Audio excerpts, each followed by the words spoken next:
Organizer basically asked me to come here and give a talk on why Estonians do better marketing than Lithuanians. And I had to do this in this big hall. But, at the same time, I think this topic is quite relevant because I've been around in Lithuania many times. And every time someone says that in Estonia you do things kind of faster or better, or you do a better PR at least. Basically, you do same things, but then you add PR to it. And I've heard this question or this kind of comment so many times that I think it really is a good time to address it and see if there really is something that Estonia does differently than Lithuania. And I did some very basic research because there isn't really good custom-made scientific research comparing Estonia, Lithuania, Latvia, I don't know, our startup marketing or communication efforts. And of course, when I use a word like E-STONIA, then we see that, yes, Estonia registers, but E-Lithuania and E-Latvia, they don't register at all if we go to Google Trends. And this, of course, means that we have invented a word. It doesn't mean that you are better or we are better at communicating our IT, but it says one simple thing. Estonians have a word for it. And this word somehow trends over the internet. The same thing actually with the word mafia, because if you type into Google Estonian mafia, what you get are actually quite non-intuitive headlines, like Estonia mafia looking for the next generation of entrepreneurs, or Estonian mafia, a small innovation powerhouse that influences the world. And it means that we somehow have invented some kind of notion here connecting to Estonian mafia, because this is the initial Estonian mafia. They don't look really like mafia. These are founders of Skype. And I think they don't do anything criminal, really. Whereas you go to normal mafia and then you Google, I don't know, Baltic mafia or Lithuanian mafia or Latvian mafia, you will get pictures like these. So maybe Estonians are better at some point in creating this kind of catchphrases and buzzwords that go well with our communication.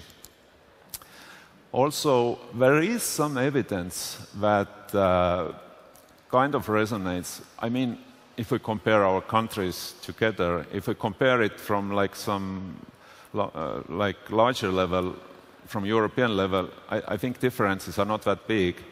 But really, we get occasionally feedback like this.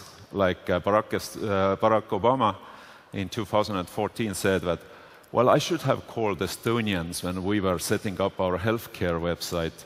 And I think you have heard about problems with healthcare website, how it was like extremely expensive to build and how it actually didn't work well. And so that was kind of like ultimate compliment to Estonians. Also, I just checked today, we do have positive coverage. For example, these are like very fresh articles. One is claiming that Estonia is like a tiny country which is most technologically advanced in the world. And another appears in Vice that actually talks about Estonia's e-residency program and says that this might be the future of immigration. So really, we could say that there is some communication, and we are pretty much in some kind of a picture every day. But have we actually done anything to look like this? Maybe we were just lucky. And so I posed this question to myself preparing this presentation, and I started from a country marketing model. Basically, whatever marketers tell you, in the end, a country has to be marketed according to similar principles. You have to have extremely simple message. you have to repeat it, and you have to repeat it over the course of time, and this time is like 10 years, 20 years, 50 years, 60 years. And when we look at the Nordic country, someone said that the model is like this: there is always a better way to do things, and then show a lot of snow, because it's beautiful, and then repeat this for 60 years. And this is basically what Nordic countries have done. If you look at their communication, of course there are a lot of values connected, and there are a lot of stories and a lot of technology connected, but the basic promise is always this: there is a Nordic country which is like a snowy, really beautiful place, and they are always doing something which is more human, which is more, I don't know, considerate, which is always a little bit better. And this has taken, for Nordic countries, it has taken like 60 years when I actually consciously started doing this. Finland started a little bit later, but still after the war, there were conscious efforts to create communication that is simple, repeating, and is carrying the similar messages over time. And when we take Estonia as compared to Latvia and Lithuania, then I think there is a difference. In the beginning of 2000s, we actually wasted or spent a big amount of money on our new brand and as a country. And it was not IT related, but IT was one of the pillars of that brand that was created. We had kind of a mini parliament of about 200, 300 people who were actually discussing this kind of a brand model. And no one was really particularly happy with that brand model. But what happened was that it stayed. We had this brand model for 10 years before it was ever touched again, and we kind of used it. And I think this is a lesson for Lithuania, because I happen to know that you have these brand models like in every 2 years, or very often you have like some kind of ideas that we should build this. I think there was this concept at one point that Lithuania too should be a Nordic country, but with a passion or something. Then there was this idea that Lithuania is a brave country, and then when you teach this, and then you had a lot of these things. And the thing is, it doesn't even matter if it is good or bad. It matters that you actually repeat it, whatever it is. And of course, it's important that it says right things. But if you don't give it the chance, it will not function anyway. And so, basically, Estonia actually today is saying that there is a better way with IT, information technology, and we show a lot of forests, and I don't know why we do it, but we just do it. It's inside our DNA. And basically, we've been actually saying this for like 20 years. And I think this is the reason, this kind of continuous effort that actually at some point might punch through to international level. And it is also important when I start comparing Estonia and Lithuania, and I think what happened in 90s was that almost accidentally we got some prime ministers and some president who favored IT. So we had the president, Lennart Meri, who actually had this very new, by that time, this kind of Nokia phone where you could actually program tunes yourself. And so he let his office stay up all night row at some conference, and someone was asked to call him, and then he let this ring for a while. And he was also the guy who said Estonia should find its own Nokia, and we had like 5 years, everyone was asking, what is Estonia's Nokia? Then we had prime ministers, ambassadors, foreign ministers, who were all pretty much IT-minded. And what happened was that we got noticed because of IT. And suddenly we realized that information technology helps us to show something from our country which is not post-Soviet, but what is future-related. And Estonia realized that it can get away from a post-Soviet space by starting everything, by starting communication about IT, by doing everything it can to do different types of IT reforms. And so we started getting all these kind of applications that were approved by the government without much questioning. We got this paperless government pretty fast. Immediately we got Newsweek covering it on the 90s. And so this kind of self-fulfilled this prophecy. And then it accelerated. And then today, if I look at the Estonians, they can say whatever we want, but deep down, when they go to abroad, the first thing is that, hi, I am this, I don't know, Jan or Peter. And second thing, they're asked about Estonia, they say, this is a place where Skype was invented. Or this is a place where you can start a company in like 15 minutes. Or this is a place where you can pay taxes in 3 minutes. And we just do it. And so it means that it has become part of our cultural identity. And what it has given to us is that we can talk about the future, because this is kind of like a proxy of, that helps us talk about the future. And now I take our Baltic neighbors, and I see that this is different. I come to Lithuania, the second sentence is, you know this place is 1,000 years old. You know there is a duke who lived there. You know there was this and that and that. And so I think this is also extremely important, but it is different. There is a difference, and we don't have to do the same things. But when you ask where does this kind of communication come from, where does this PR come from, it comes pretty much from this idea that in Estonia people actually believe that this IT is part of our cultural and national identity. This defines us. And I'm not saying it's only good, I'm just saying it is like it is. And also it helps us to take risks. We are doing experiments more easily than other countries, and we are open to information technology.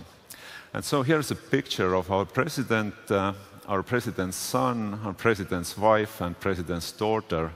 It's like 10 years old, or maybe a little less.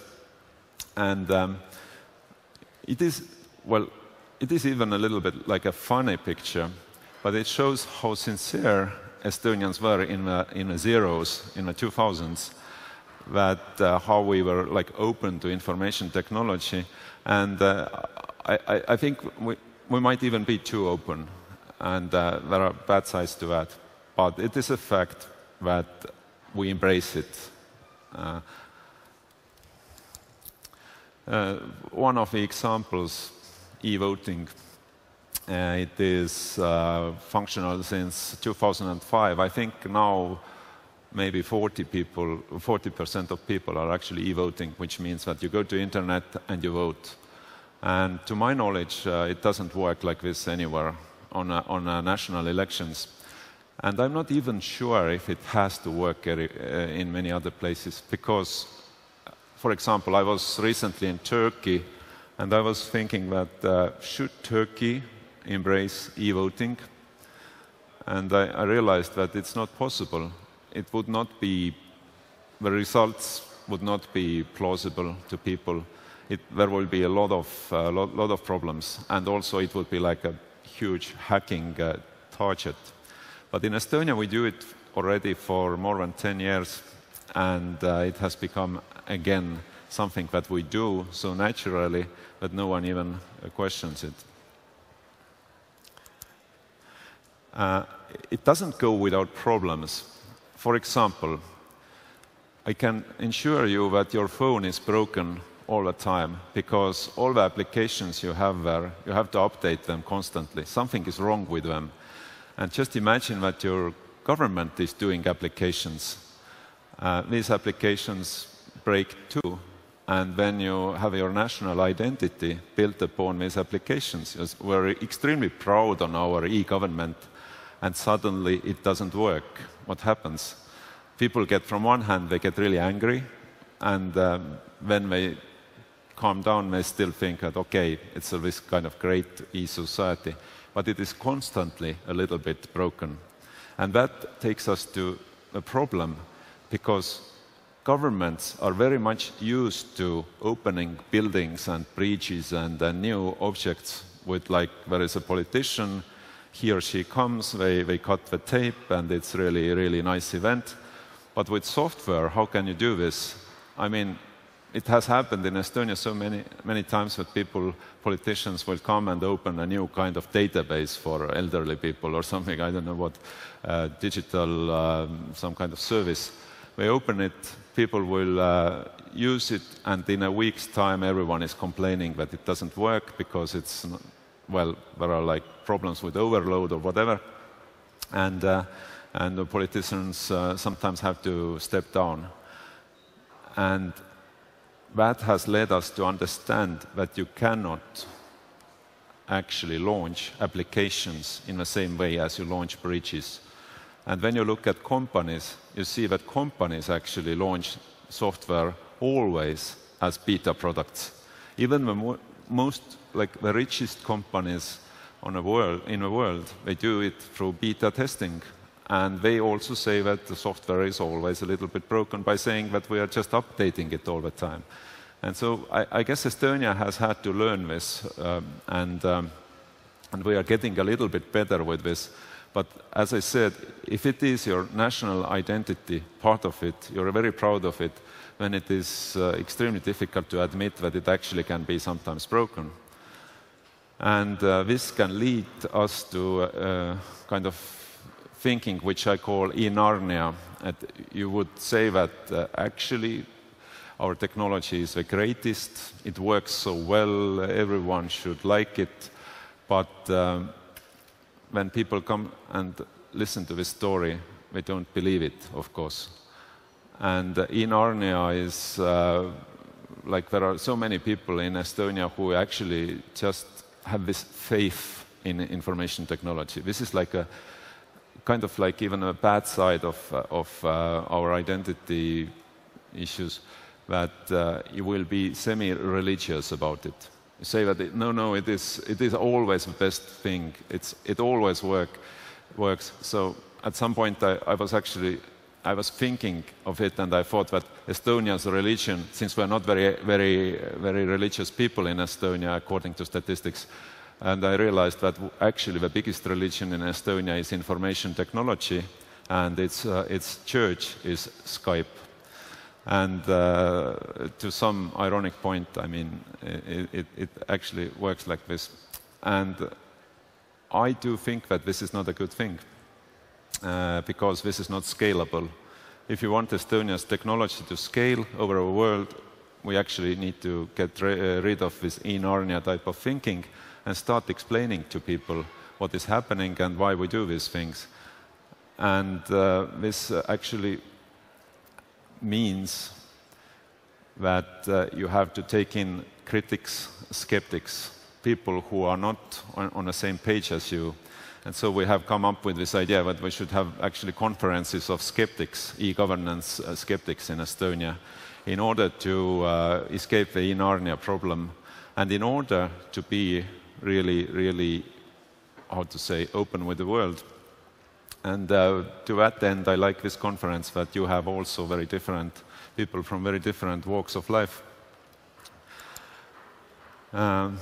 Maybe if I'm talking about PR, by this time you would want to know, do we actually use PR agencies as like to use them internationally? And to my knowledge, at least in information technology, Estonia has used PR agency just once, and we're actually using them now, and we are using them in the United States in order to get 12 to 15 articles to introduce Estonia to journalists, to have this kind of road shows where. And I think that at some point, if you do it openly through public tenders, and if you have clear goals that are not secret, I think this is the right thing to do for a government, sometimes if it wants to have exposure to its ideas. So yes, at the moment we do use a PR agency.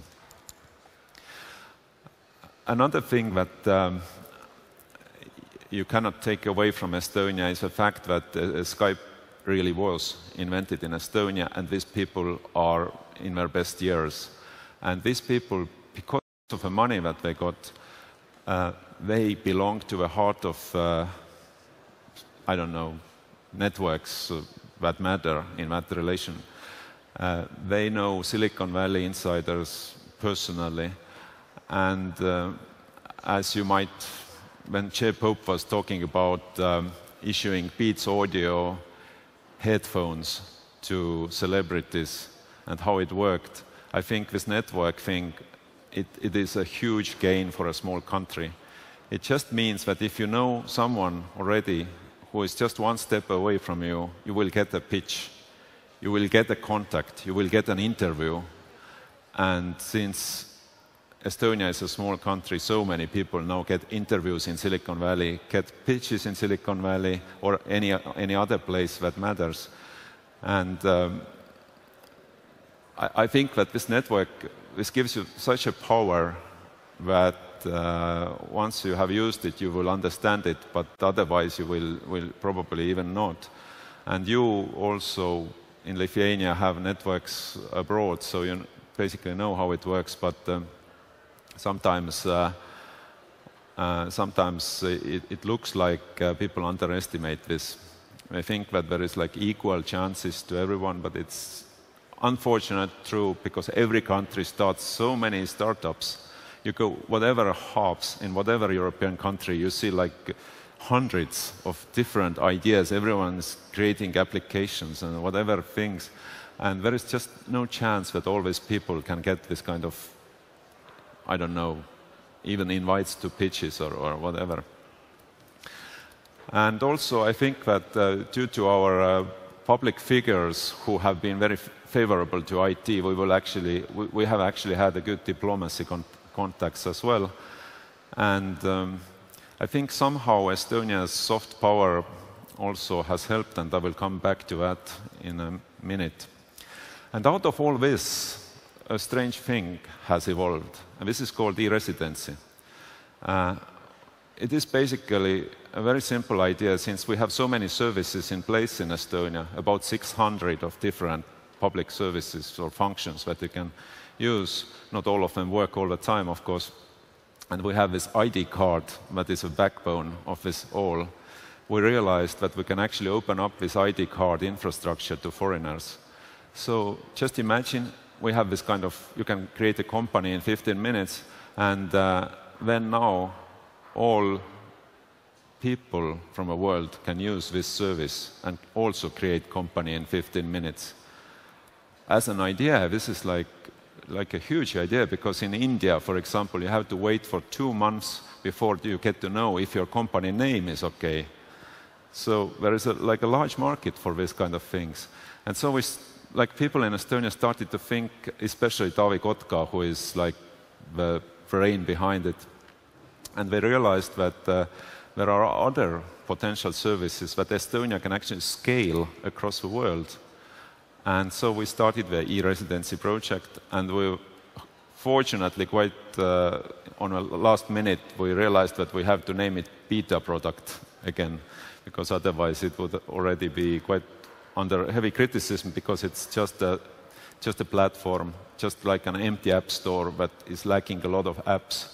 But these apps might actually come, and this is the only government-backed identity that you can use online, that you can use if you are not a member of that country. And there is this kind of huge ambitious goal to get 10 million e-residents by like 2025, which is, it seems like nearly impossible, but if you think of big goals, then it does well. And also, Estonia is 1.3 million people. If we get to 10 million e-residents, we would actually have something very interesting, which is not really a soft power, but which is something more. There are people who are related to us, who maybe even care about a little bit, and who have different reasons to become e-residents. And I was lucky enough to create an ideology for this e-residency product or platform, and for that I traveled around the world and I talked to influential people like Tim Berners-Lee, for example, or Ben Horowitz, or some Russian fantasy writer, Maria Galina or Garri Kasparov, or people like this. And I wanted to know, would this e-residency idea actually work? And one of the questions that I gave to them was that, okay, let's think that there is just like this e-residency concept, that would you take Russia's e-residency? Most people said no, because that was like, these people didn't want to have Russia's e-residency. Or any other, I don't know, Saudi e-residency. Or Finnish e-residency. And answer was always different. And so I realized it's not about technology, because everyone can create this kind of authentication systems in the future, and there will be countries that will be creating these things. But you would trust the Finnish one because you believe that they are not knifing your back. They are not cheating you because of the Finnish values. Or at least you don't think that it would happen so easily. And so I realized that this is a real challenge and opportunity for Estonia too. We've been building all these kind of applications, but now we have to see how values relate to this. Because there will be technology for every country can eventually have e-residency and have this kind of people coming and using their services from afar. But I guess with every country it will be slightly different. And maybe for Estonia's 10 million, we can carve out this kind of a value system that these 10 million people really like. And they will be mentally part of our information sphere. And how cool is that? And so in Estonia we have this kind of tiny ideas what our values are, which are built into technology. For example, the privacy, that, which is a very European idea, that you can always check who has checked you, your data. And so you can build these things into design, into architecture. And the take here is that you actually have to build things into the design, into the application, like hard code them into, and then you can start doing PR. This is like really important notion. So there is this big vision that maybe since we've been so bold and since this idea of information technology has become part of our national understanding of ourselves, maybe we can present Estonia as an avant-garde of humanity in some questions. For example, this same e-voting or e-residency, countries without territories, relationships with like country as service. Maybe we can be these guys who say that this is like our moonshot or whatever. Maybe this is our man on the moon. And on that moment, it is extremely important again to be open, because when US put a man on the moon first time, of course everyone knew that so many things can go wrong. And wrong they did go in many times. Like if you have seen movie, was it Apollo 13 or whatever it was, its second or third mission, then the whole movie is about how it goes wrong. And the challenge for any government is how to speak about things that are going wrong in a way that these are interesting and actually draw people towards you. And I believe that Estonia can do it. But first, we have this kind of ambitious goal, and second, we actually are open to skeptics, to criticism, to people who don't believe us even, and we're open towards ourselves. The government doesn't hide if things go wrong. And, well, this is very Nordic, and this is kind of an ideal. And also, I think, since I was, again, for this e-residency paper, I was researching a lot of what's happening in like countries and how countries are perceived. When it is quite clear that people don't identify themselves with big countries so much. If you even look at Lithuania, I hear this now many times, that I'm from Vilnius means more than it meant before. You might actually say that I'm not you're not starting that I'm from Lithuania, but you're saying I'm from Vilnius. But with big countries, it is much more like this. I'm from New York, I'm from San Francisco, I'm from Berlin, I'm from Barcelona. It all means something. And when you say I'm from Spain, which part? Is it like Catalonia, or where are you from? It doesn't even mean anything that you're from Spain. And so it means that this kind of territories will be actually, physically, they will be fragmenting, probably.